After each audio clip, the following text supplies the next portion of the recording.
एक बार एक गांव में एक संत रहा करता था अपनी साध्वी के साथ। संत बहुत ही सरल स्वभाव का व्यक्ति था और साध्वी बहुत ही गुस्से वाली थी। संत के इस सरल स्वभाव को देखकर अक्सर उस गांव के बच्चे संत की खिल्ली उड़ाया करते थे, लेकिन संत कभी नाराज नहीं होता था। उस गांव के प्रत्येक व्यक्ति जब कभी किसी परेशानी में होते थे तो संत के पास उसका समाधान लेने जाते थे और संत प्रत्येक व्यक्ति को उसका समाधान देकर भेजा करता था। गांव का प्रत्येक व्यक्ति उससे बहुत ही प्रभावित और खुश था। लेकिन बच्चे तो बच्चे हैं।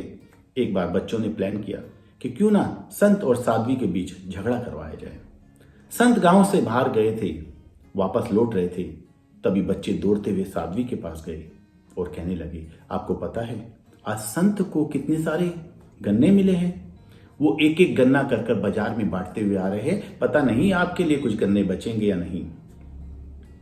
इतना कहकर बच्चे वहां से दौड़कर जाकर एक दीवार के पीछे छुप कर खड़े हो गए और देखने लगे साध्वी और संत के बीच क्या होता है। साध्वी गुस्से वाली थी। साध्वी का मुंह फूल गया और बदन में गुस्सा। गेट पर खड़ी हो गई संत के इंतजार में। थोड़ी देर में संत सामने से आ रहे थे। देखा संत के हाथ में एक ही गन्ना है। संत आए। संत ने कहा, अरे साध्वी सुनती हो, देखो मैं तुम्हारे लिए क्या लेकर आया हूं। साध्वी ने एक गन्ने को हाथ में लिया और दे पटक मारा जमीन पर। गन्ने के एक में से दो हो गए। कहा, ये गन्ना भी उन्हीं को दे आओ जिनको सारे बांट के आए हो। मेरे नाम का केवल एक ही गन्ना बचा है तुम्हारे पास। इतना सुनकर संत अपने उसी सरल स्वभाव से नीचे झुका और गन्ने के दोनों पीस उठाए और बोला, अरे साध्वी तुम्हारा तो निशाना बहुत गजब का है। री देखो तुमने गन्ना इस तरीके से फेंका कि दोनों के बराबर के दो टुकड़े हो गए। चलो मैं स्नान कर कर आता हूं, फिर बैठकर दोनों गन्ना खाएंगे। इतना कहकर संत स्नान के लिए चले गए और साध्वी बिल्कुल शांत हो गई। गुस्सा जैसे आया ही नहीं। दोनों पीस उठाए साध्वी ने और अपना अंदर चल ली। बच्चे ये देखकर हैरान हो गए और बच्चों को लज्जित होना पड़ा, वापस चलना पड़ा।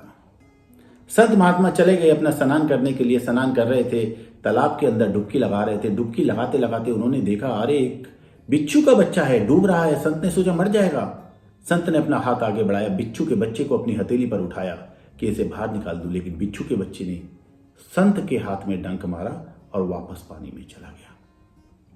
संत ने फिर से हाथ आगे बढ़ाया, बिच्छू के बच्चे को उठाया, लेकिन बिच्छू के बच्चे ने इस बार फिर डंक मारा, फिर पानी में चला गया। संत ने फिर हाथ आगे बढ़ाया, लेकिन फिर वही हुआ। इतना देख वहां बगल में जो गांव का दूसरा व्यक्ति स्नान कर रहा था, उसने कहा, अरे बाबा आप ये क्या कर रहे हो? आप बिच्छू के बच्चे को बचा रहे हो, वो आपको बार बार डस रहा है। संत ने बड़े सरल स्वभाव में उत्तर दिया, कहा, बेटा ये बिच्छू का बच्चा है, ये अपना संस्कार स्वभाव नहीं भूल रहा, हम इंसान होकर भूल जाए। इतना कहकर संत ने अपना कुंडल उठाया और कुंडल में बिच्छू के बच्चे को डाला और ले जाकर बाहर छोड़ दिया और जाकर घर आराम से साध्वी के साथ गन्ने का आनंद लेने लगा। तो दोस्तों मोरल ऑफ द स्टोरी यही है कि परिस्थिति जितनी भी विकट क्यों ना हो, हमें अपने कर्तव्य से बचना नहीं चाहिए, पीछे नहीं हटना चाहिए। मनुष्य का कर्तव्य हमेशा डूबते को बचाना है। परेशान कोई भी हो उसकी समस्या का हल करना चाहिए, अपना कर्तव्य निभाना चाहिए, अपने संस्कार स्वभाव को कभी नहीं भूलना चाहिए। तो दोस्तों अगर मेरा ये आज की कहानी आप लोगों को अच्छी लगी हो तो ज़्यादा से ज़्यादा लोगों तक भेजने का प्रयास कीजिए प्लीज़। धन्यवाद। अगली बार फिर मिलेंगे नई स्टोरी के साथ। तब तक के लिए शुभ रात्रि, नमस्कार, ओम शांति।